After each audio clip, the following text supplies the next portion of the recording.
You guys, I understand. I understand why they do this to our restrooms, why they put sensors in places, because they're trying to save energy. They're trying to save water. I live in California. We need water, okay? We do. But some places need sensors, some places don't. Some places are good at teaching us how to conserve energy and conserve water. Some places are horrible at it. Like the hotel that we're staying at. They have a very basic thing that they do. They have a little cardboard sign that hangs on the towel rack in the bathroom. All it says is, please help save water by reusing your towel. And on the back it has a diagram and it shows you the millions of gallons of water that are saved every year when people reuse their towel. I reuse them at home. I got no problem doing that at the hotel. It's my towel. Some people don't want to reuse their towels. They're like, that towel's dirty. Well, if that towel's dirty, then you suck at showers. Because theoretically, that white towel should be white every single time you use it. But no, people like to roll it up and then go expert mode with it. And now you waste more water trying to get that out. Like I said, some places are good at teaching us how to save energy, save water. Some places are horrible at it. I was at a university not too long ago, very close to here. And this university has a lot of money. So much so that they have their own private police department that's on campus. It's only for the campus. Now that's not a big deal. There's a lot of colleges that have their own on-campus police. The difference is this college, somehow or another, wound up giving the police department Priuses to use for their patrol cars. Now some of you already know the university. Now look, this is not even a joke. My thing is that if you're an officer of the law, it's your job to fight crime. The first thing that people see when you arrive on a scene is your mode of transportation. Your vehicle needs to establish dominance of the situation before you set one foot outside. In California, over 65% of California highway patrol officers now drive SUVs. So when you get stopped over there, you feel it. You're intimidated by it.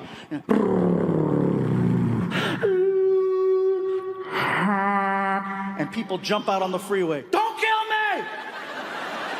Now, imagine getting stopped by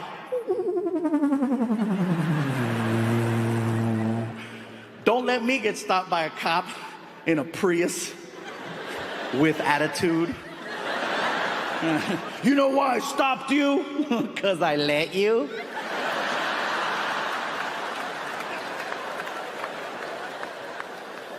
Imagine the first time they did a DUI stop, the cop probably didn't even get out of the car.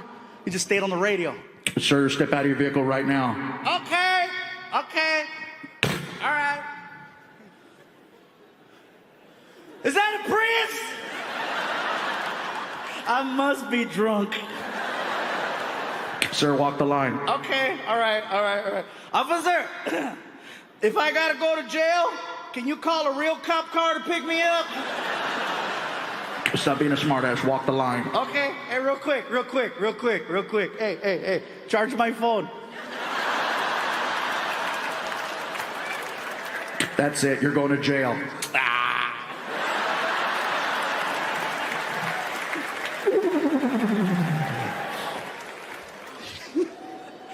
I don't know, man. A lot of times. Yes, sir. ¿Qué pasó? I love you too, bro. Give me cake, sugar free. Thank you. Oh, I gotta be careful. I almost slipped right there. He's like, I'll catch you. Yeah, you'll catch me, and you'll catch me. It's like SeaWorld without the water. I gotta start being careful, you guys, because I'm noticing now, after 6 specials, that a lot of my material, a lot of my stories are starting to come back to haunt me. Some of them in good ways, some of them not so good.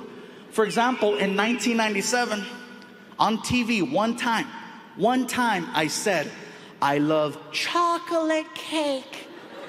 One time. 19 years later, people are still bringing me chocolate cakes. That is crazy. I mean, think about that. 19 years ago, and I'm still getting cake. I've only said it one time. Next thing you know, I talked about how much I love diet sodas, Next thing you know, people started bringing me diet sodas. In the following special, Aloha Fluffy, I started talking about how my son's growing a little bit older and the hormones are kicking in and he needed to use deodorant. Next thing you know, his friends started bringing deodorant and people started bringing deodorant to my shows for me to give to my son. In that same special, Aloha Fluffy, I told a story that went viral called the racist gift basket story. The story itself is about 15 minutes long, okay? I'm gonna give you the 3-minute version of that story so you understand what's going on. Basically, Martin and I are doing a show in Sacramento, California. We're driving from LA to Sacramento. We're passing through a small town called Fresno. As we're passing through Fresno, we reach out to the local promoter who does the shows there. We're good friends with him. And he tells us, you know, because we're trying to have lunch. And he goes, he's busy, but by the way, G. Riley's in town. And we're like, oh, shoot, our friend G. Riley's in town. He's at the hotel. All right, he's at the hotel. We knew exactly where he was at. So I say, Martin, how about we go and visit G? Martin goes, let's stop by. I figured first, let's go pick up some soda, some drinks so we can surprise him. So we get to the market. As soon as we walk in the door, we see a whole pile of gift baskets. Martin goes, we should get him a gift basket. I said, Martin, G. Riley doesn't like gift baskets, okay? He doesn't like the fancy wine and the fancy cheese and the sausage. He definitely hates crackers. You don't even know why that's so funny. But anyways, I said, how about this, Martin? He doesn't know we're coming. Let's have a little fun with him. How about we make him a racist gift basket? And Martin goes, what's that? I go, you know, Martin, a racist gift basket. A gift basket designed to have fun with whatever race you're trying to mess with. Now, in G's case, he's black. It was easy. Now, I say easy not to be an ass. I say easy because there's so many stereotypes attached to African Americans. So we have this empty gift basket. What did we put in it? Fried chicken, watermelon, Kool-Aid, grape soda, barbecued potato chips, sunflower seeds, an Ebony magazine, a Chris Rock DVD called Bigger and Blacker, Magnum condoms, Newport cigarettes, a rack of ribs, the recipe for cornbread. We put everything but a white girl with a big ass in the basket. We wrapped it up really nice. We put a big bow on it and we took it to the hotel. We had the girl at the front desk deliver it to his room. Martin and I are waiting in the hallway where he can't see us. So she knocks on the door. G. Riley opens the door. She gives him the gift basket. He says thank you, closes the door. Martin and I run over to the door and we start listening to him opening up the gift basket. As he's opening it, he's getting excited. And he is enjoying every single thing he is pulling out of that basket. He is loving this basket until he realizes it's a practical joke. And then he freaks out because he read the greeting card. The greeting card freaked him out because now he thinks that the KKK sent the gift basket. Now some of you are like, why does he think that? Because that's what we wrote. If you're gonna do a practical joke, you go big or you go home is what I'm trying to say. So he freaks out and he tries to run out of the hotel room. As soon as he gets in the hallway, he sees Martin and I laughing and he puts 2 and 2 together. So then he cusses us out, he forgives us, gives us a hug, high five, we go back in his room and then I eat his chicken. What winds up happening is that story goes crazy on Comedy Central. People are giving him a hard time, so they pull it. Next thing you know, I upload it through YouTube. 10 million views it gets on YouTube. Then they flag it because the word racist is on the title, so it gets pulled off. So then I re-upload it, it gets another 10 million. Then I had people share it. All in all, the video's probably gotten about a little over 100 million views. So here's what happened. Just like the chocolate cakes,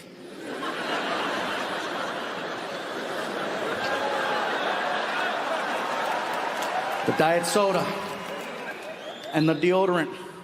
Before you know it, people started bringing me Mexican racist gift baskets.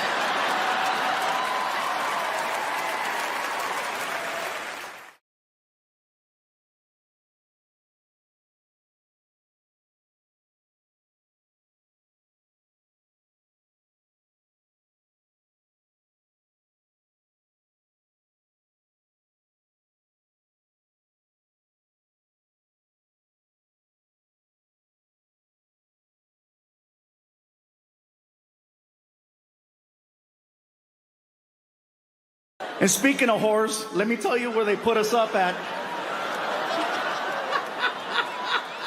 That's a bad segue. No, there's no whores at this hotel. Listen, I would like to personally thank the promoters for not only making this special happen, but for taking really good care of us. They put us at a hotel that's right across the street, you guys. And you know you're in a good hotel when you get inside of the elevator and it talks.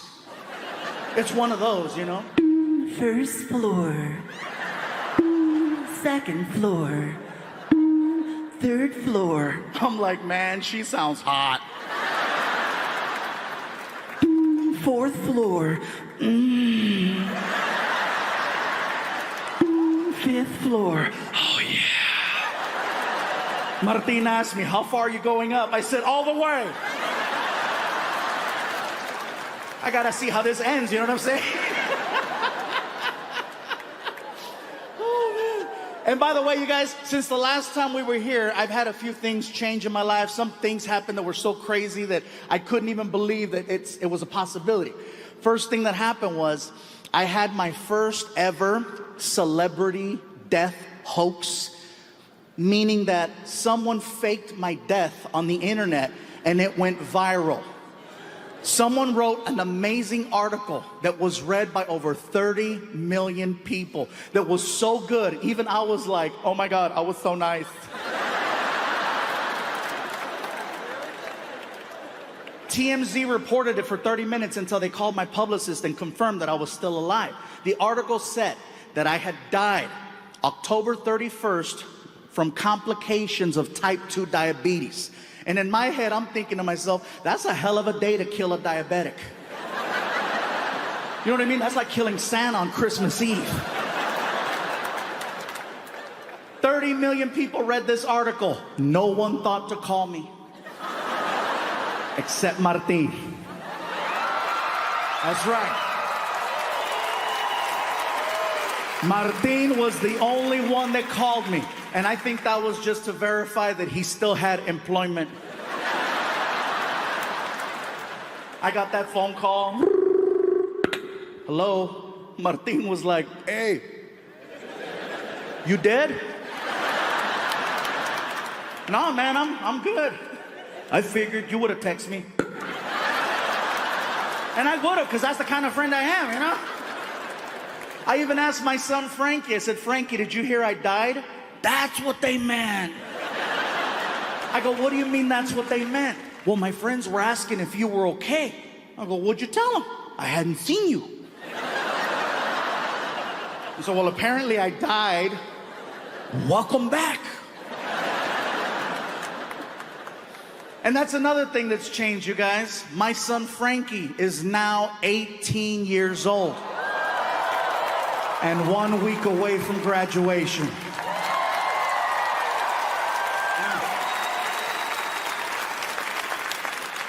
You guys are clapping, but he's not leaving. I've already asked him, I said, Frankie, what do you want to do with your life?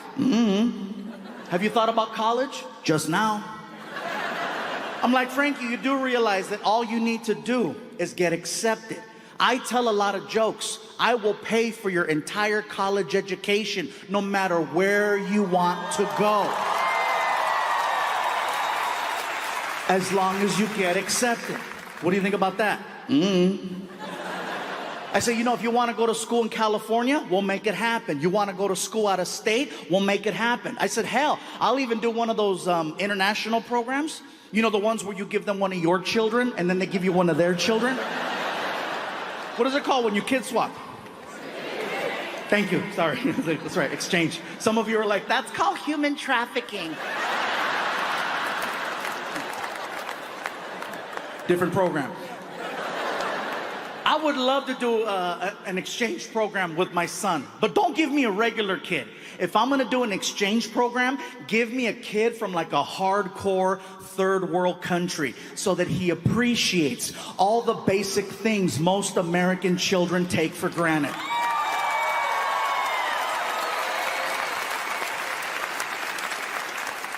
That's why I say, give me little Tombutu. Give me Tombutu. I would love Tombutu, and Tombutu would love me. Mr. Fluffy, Yes, Tombutu. I was wondering, what time do we go to sleep? You go to sleep whenever you like. This is your room. We sleep next door.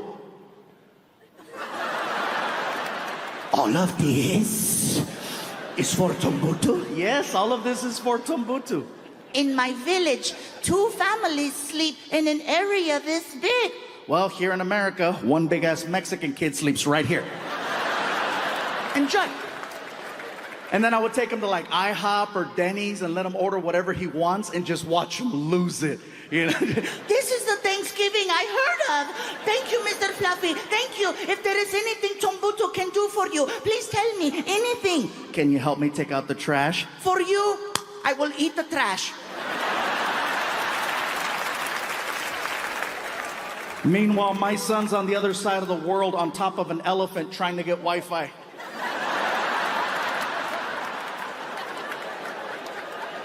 I love my son very much, you guys. It's just that sometimes he doesn't get the position he's in. He doesn't realize it, which is why I love it whenever he brings his friends over. He brings his friends over the house and they're constantly saying what I'm saying. And as a parent, anytime you tell your kids something, that's one thing. When you can get their friends to say what you say, you can't pay for that. And they're always doing it. You know, Frankie, you're lucky, man. Your dad's trying to help you go to college. My dad wants me to get a job. Frankie, you're lucky, man. Your dad's trying to give you a car. My dad doesn't even trust me to walk. You're lucky, man. And I hear this and I'm like, I love these kids. Because see, my son is very numb to this situation. He's very numb to all of you, and he's very numb to Fluffy. Okay, he doesn't see Fluffy. He sees Dad. Dad! I'm just Dad. You know, I'm the guy that tells him, clean your room, take a shower, and put on deodorant, which he does very well now.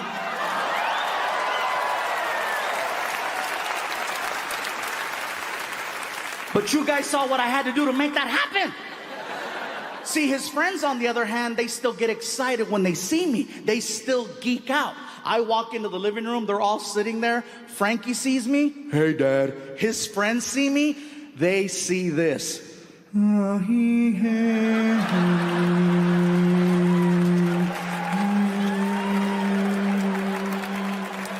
With like doves.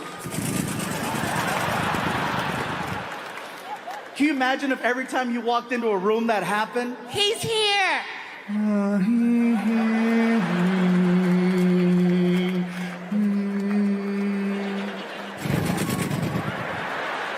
Ladies, imagine if your partner could do that for you. Huh? It's your anniversary, a celebration, some magical moment, or you're just laying there and you're drunk. And you're just like, what are you gonna do to me? What are you gonna do?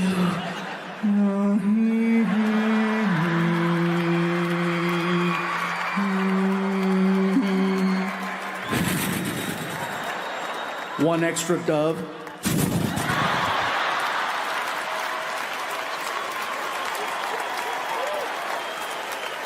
And by the way, guys, if you're ever able to pull off the doves, just leave it at that.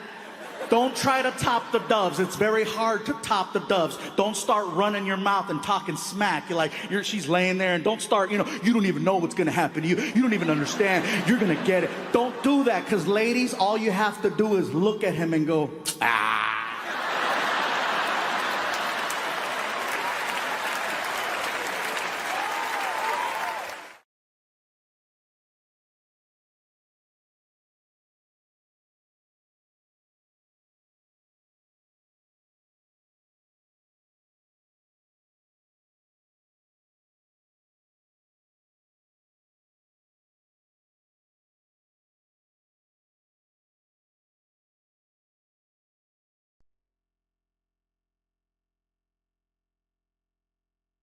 Funny.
Down in the lobby.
I don't have this memory felt.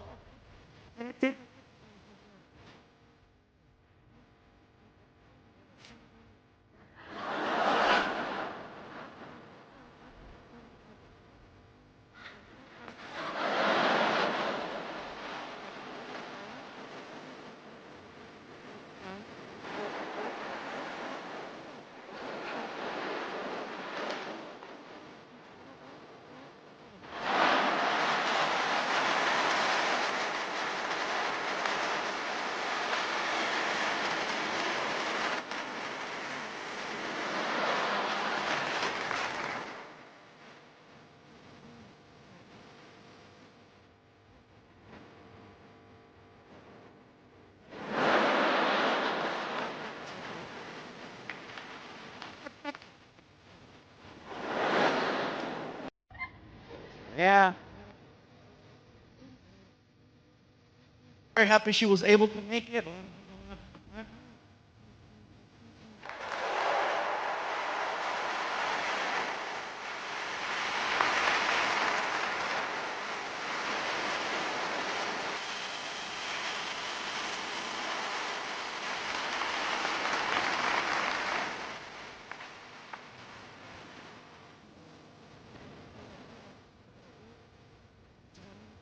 Forgot the ticket.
Take it.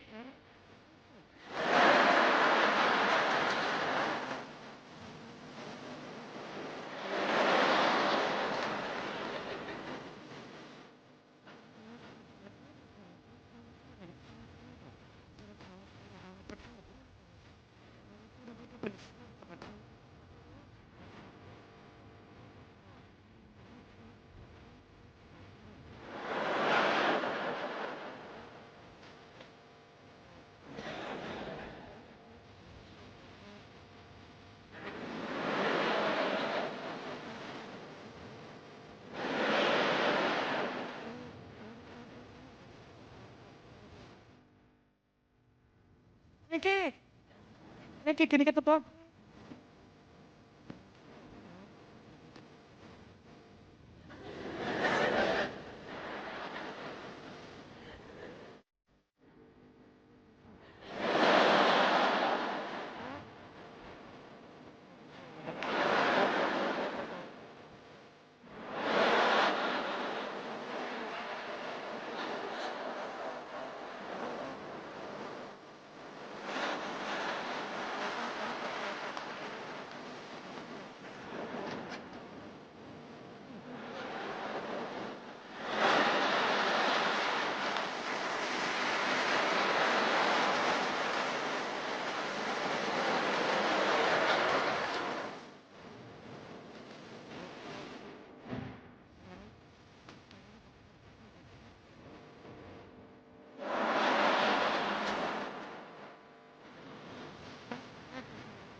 That's a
I think